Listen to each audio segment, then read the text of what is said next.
L'extrême droite va-t-elle faire son grand retour au Portugal? Alors que le premier tour de la présidentielle se tient ce dimanche, son candidat André Ventura est bien parti pour se qualifier selon les premiers sondages. Si un tel scénario se produit, ce serait une première depuis la fin de la dictature il y a 52 ans. On revient sur les enjeux du scrutin avec Timothée Marouzet.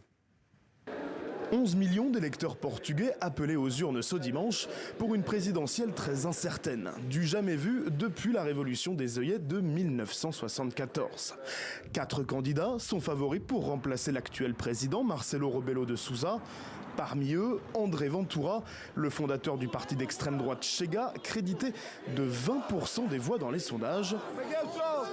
Son discours aux accents racistes et xénophobes reçoit un écho particulier, notamment auprès de Portugais déçus de la politique actuelle. Nous avons besoin d'un président qui améliore ce pays, parce que la santé, l'éducation, tout est à reconstruire. Sans parler de la retraite des personnes âgées, c'est une misère. Je le vois bien avec ma mère. Il y a beaucoup à faire.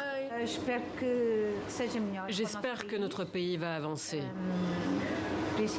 En matière notamment de criminalité, les violences faites aux femmes, le droit des enfants, la faim. Il y a encore beaucoup à faire sur ces sujets.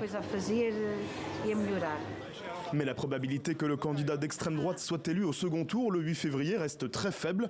Le report de voix contre l'extrême droite s'annonce massif d'après ce politologue. Il y a beaucoup de Portugais qui sont d'accord avec ce qu'il dit sur les minorités, sur les étrangers, mais c'est comme Marine Le Pen en France. Le deuxième tour, c'est tous contre André Ventura. Face à l'extrême droite, 10 candidats, un nombre inédit. Parmi eux, le socialiste Antonio José Seguro, qui semble avoir une petite longueur d'avance sur le libéral João Coutrinho Figueiredo dans la course à la 2e place.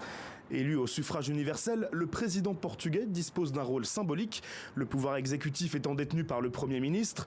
Toutefois, en cas de crise, il peut par exemple dissoudre le Parlement pour convoquer de nouvelles élections législatives.